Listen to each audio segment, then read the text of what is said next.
desa.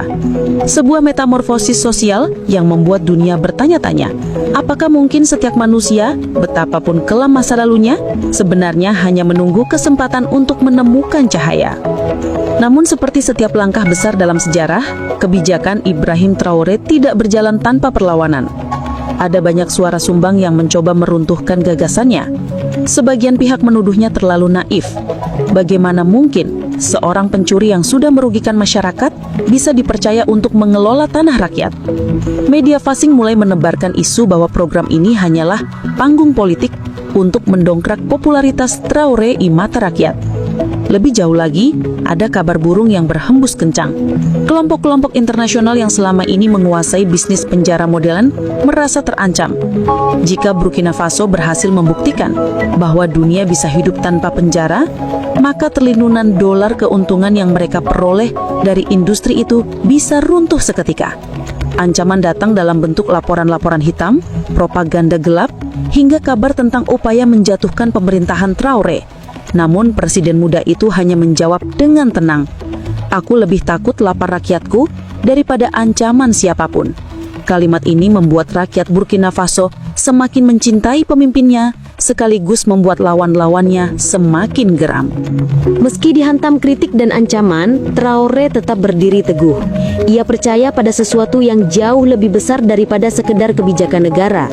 Ia percaya pada kekuatan hati manusia. Baginya, setiap orang berhak mendapatkan kesempatan kedua, bahkan ketiga untuk berubah. Tanah adalah guru yang adil, katanya.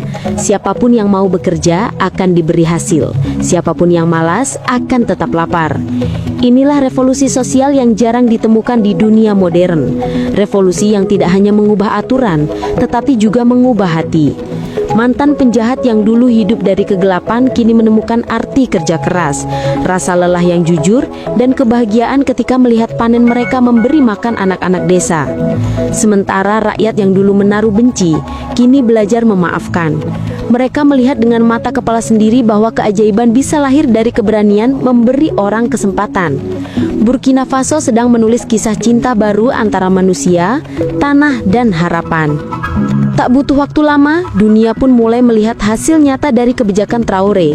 Ratusan mantan kriminal yang dulunya dianggap sebagai sampah masyarakat, kini berhasil memanen ribuan ton bahan pangan. Gudang-gudang yang biasanya kosong, kini dipenuhi hasil bumi. Pasar-pasar tradisional yang dulu sepi kini ramai oleh sayur, buah, dan beras produksi lokal. Negara yang dulu selalu bergantung pada impor, perlahan bangkit menuju swasembada. Laporan dari lembaga internasional mulai mengakui keajaiban kecil ini. Burkina Faso, negara miskin yang selama ini terpinggirkan, kini disebut sebagai laboratorium sosial dunia. Para akademisi, aktivis hingga jurnalis dari berbagai belahan bumi datang untuk menyaksikan dengan mata kepala sendiri bagaimana sebuah bangsa mengubah penjara menjadi ladang dan bagaimana mantan penjahat berubah menjadi pahlawan pangan.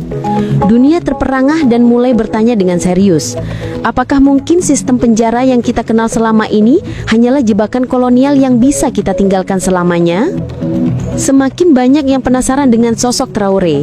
Bagaimana mungkin seorang pemimpin muda dalam situasi politik dan ekonomi yang begitu sulit berani mengambil resiko sebesar ini? Apa yang membuatnya yakin ketika dunia menertawakannya? Jawabannya ternyata sesederhana, tapi sekuat petir. Dalam sebuah pidato, ia berkata, "Lebih baik memberi cangkul daripada borgol, lebih baik memberi tanah daripada jeruji." Kata-kata itu menyentuh hati banyak orang. Bagi rakyat Burkina Faso, kalimat itu menjadi semboyan hidup baru. Bagi dunia, kalimat itu menjadi tamparan keras terhadap sistem yang selama ini dianggap normal. Filosofi Traoré menyebar cepat di media sosial, dikutip oleh mahasiswa, ditulis ulang dalam mural jalanan, bahkan dijadikan slogan oleh petani di negara-negara tetangga. Dunia mulai melihat bahwa kadang perubahan besar lahir bukan dari senjata atau kekuatan militer, tetapi dari keberanian seorang pemimpin untuk berkata jujur pada rakyatnya. Kisah Burkina Faso kini bukan lagi sekedar berita, melainkan inspirasi yang menyala-nyala di hati jutaan orang. Apa yang dilakukan Ibrahim Traoré menjadi bukti bahwa hukuman tidak selalu harus mengartikan penderitaan. Hukuman bisa berarti pembelajaran, bisa berarti penghidupan, bahkan bisa berarti keselamatan bagi bangsa. Dunia menatap Burkina Faso dengan dua wajah. Sebagian penuh harapan, sebagian lagi penuh ketakutan. Harapan bagi mereka yang ingin perubahan dan ketakutan bagi mereka yang takut kehilangan keuntungan dari sistem lama. Namun di tengah semua itu, satu hal pasti, Burkina Faso telah membuka babak baru dalam sejarah umat manusia. Sebuah negeri kecil yang dulu hanya dikenal karena kemiskinan dan konflik, kini berdiri gagah sebagai simbol perlawanan dan harapan. Dan mungkin inilah awal dari gelombang perubahan yang akan mengguncang dunia. Saat penjara diganti ladang, saat penjahut berubah menjadi petani, dan saat luka lama umat manusia perlahan sembuh oleh tangan-tangan yang menanam.